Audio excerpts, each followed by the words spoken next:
देखो बेटा, ये लाइन इंटीग्रल निकालना है अपन को P1 P2 P3 P4 पे। ठीक है ना। आपको यही वाली डायमेंशन दे रखी है, एक तो ये दे रखी है 3/2A 1 + 1/√3।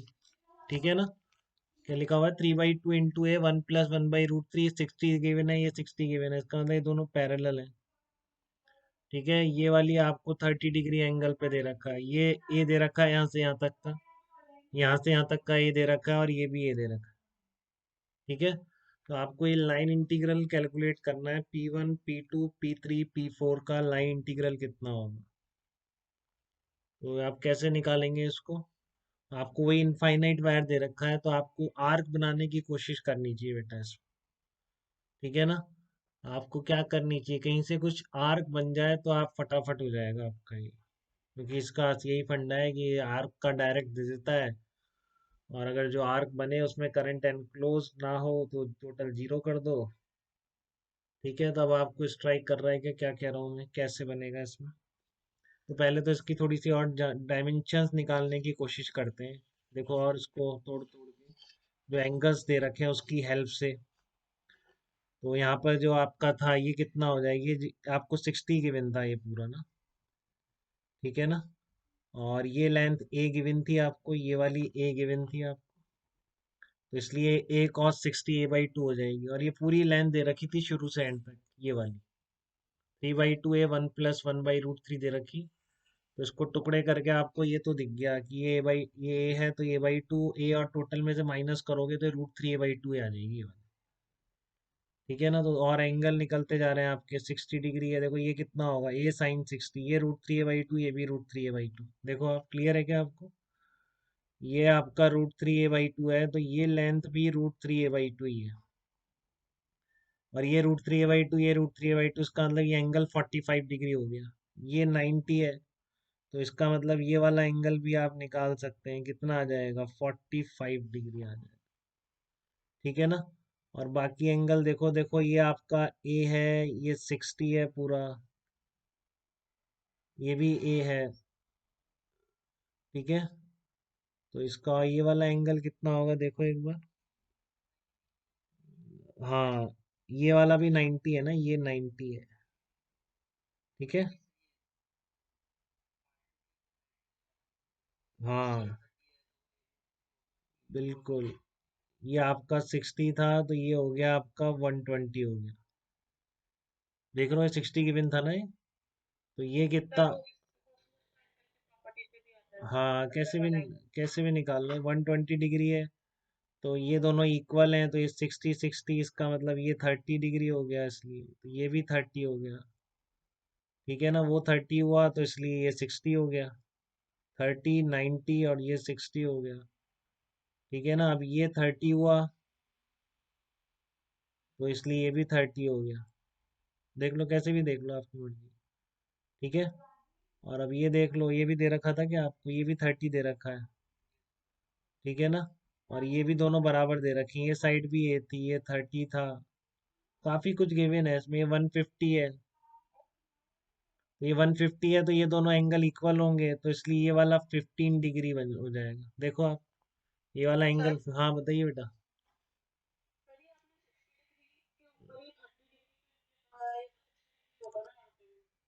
यहाँ से भी 60 होगा।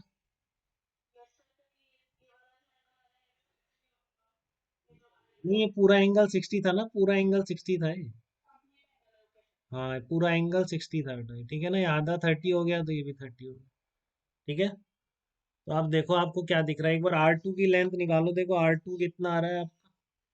ये R2 अगर निकालना चाहूँ, ये ए है, ये है, ये है, तो ये कितना आ जाएगा, 2A cos 30 आ जाएगा क्या। ये वाला R2, ये ए है ना। ठीक है। तो R2 की वैल्यू 2A cos 15 डिग्री आ जाएगी। और R1 कितना है, ये R1 अगर निकालूं तो ये R1 कितना आ रहा है, 2A cos 30 आ रहा है, 2A cos 30। तो R1 तो कम हो गया, क्योंकि cos 15 ही ज्यादा होगा, 0 से 90 तक तो डिक्रीजिंग फंक्शन होता है। ठीक है। और R कितना है, ये वाला R देख लो, ये वाला जो R है, ये कितना आ रहा है आपका, √3A/2, √3A/2। तो इसको करोगे तो ये आ जाएगा आपका, आर ही आ जाएगा कि √3a/2 cos 40/2।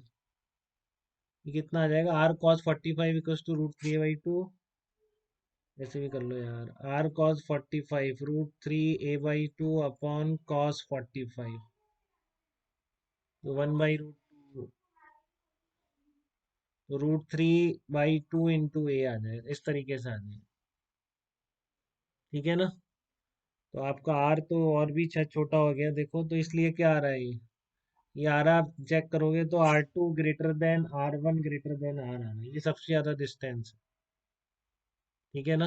तो आप क्या करोगे निकालने के लिए, प्रोसेस यही है कि आप यहाँ से इसको सेंटर मानते हुए इस तरह का आर्क ड्रॉ कर दो, एक बड़ा सा।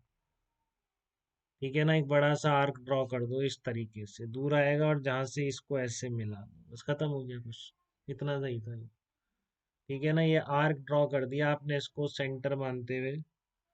और ये आपका कितना है, ये आपका P1 है, ये P2 है, ये आपका क्या था, P3 था, ये आपका P4 था, यहाँ पर एक P5 और मान लो। अब आप इसको कर लो, इसको इंटीग्रेट कर लो, P1 से P2, P1 P2 P3 P4 P5, ये पूरा लाइन इंटीग्रल कितना होगा। क्या कह रहा हूँ मैं, देखो लाइन इंटीग्रल कहाँ से कहाँ तक का, P1 P2 P3 P4 P5, ये पूरा लाइन इंटीग्रल जीरो होगा कि नहीं बताओ। P1 P2 P3 P4 P5, ये पूरा क्लोज लूप पर इंटीग्रल है पूरा ये, ठीक है ना। ये पूरा जीरो होगा, ये पूरा इंटीग्रल। ठीक है। और बस तो फिर आपका ये भी जीरो होगा, ये पार्ट भी, क्योंकि ये रेडियल ही आ रहा है इसके पास, और ये इनफाइनाइट वायर है अपना, तो इसलिए बी वेक्टर इसके परपेंडिकुलर हो जाए। ठीक है ना। तो क्या बच गया, केवल ये बच गया P1 P2 P3 4, और ये आर्क वाला P4 से P6 था। मैं इसके भी पार्ट कर देता हूँ देखो, इसको भी पार्ट में लिख देता हूँ एक बार। ये लाइन इंटीग्रल किस तरह से हो रहा है, एक तो जो निकालना है आपको P1 P2 P3 P4, ये तो निकालना है आपको। ठीक है ना। और मैंने कर दिया P4 से P6 जो पूरा आर्क है, ये आपको आता है क्योंकि इनफाइनाइट वायर से बनाया गया आर्क है। आपको तो याद ही हो गया होगा, μ0I/2 पाई इंटू एंगल। ठीक है।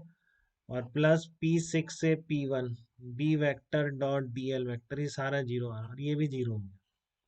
ठीक है ना।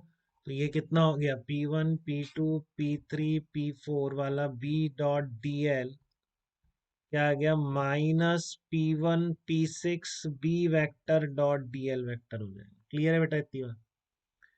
P1 P2 P3 P4 वाला जो इंटीग्रल है, P1 P2 P3 P4, और ये इसके बराबर आ गया आर्क की। अब ये एंगल देख लो आप, टोटल कितना है बस, ये एंगल देख लो कितना एंगल बना रहा है पूरा आर्क, यहाँ सेंटर पे कितना एंगल बन रहा है। ये 90 हो गया, 135 और 15 कितना हो गया, 150 डिग्री आ गया कि टोटल एंगल।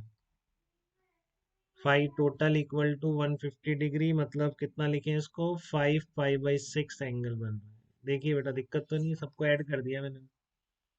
45 60 30 और 15 ये एंगल थे, तो ये 150 डिग्री हो गया है बस, तो ये सीधा ही है answer. μ0I/2 pi into pi, जो एंगल आता है कितना आ रहा है, 5 पाई/6 आ रहा है कि नहीं आ रहा। ठीक है ना। तो ये आ जाएगा आपका 5 μ0I/12 आंसर आ जाएगा, ये आ जाएगा। तो ये बहुत ही यूज है इसका, दोनों एग्जांपल्स में मैंने एक इनफाइनाइट वायर वाला यूज किया है। ठीक है ना।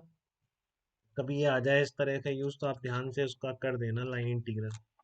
ठीक है ना। एक आपकी जयपुर सीपी में भी बहुत ही अच्छा क्वेश्चन है, लेंदी सा इसका है, एम्पियर्स लॉ पे बेस्ड। इस वायर पे बेस्ड नहीं हो, सिमेट्री पे बेस्ड है। हाँ बताओ, कौन सा बेटा, ये P5 ना। हाँ वो तो ऐसे ही नाम दे दिया मैंने, ऐसे ही नाम रखने के लिए पूरा, कि दिख जाए आपको इस तरीके का लूप। ठीक है। इसको सेंटर मान के आर्क बनाया गया, क्योंकि सबसे ज्यादा दूर यही था, तो इसको रेडियस मान के ड्रॉ कर दिया। हाँ बस लूप बना दो, बहुत जगह हेल्प हो सकती है। ठीक है। चलो, ओके बेटा।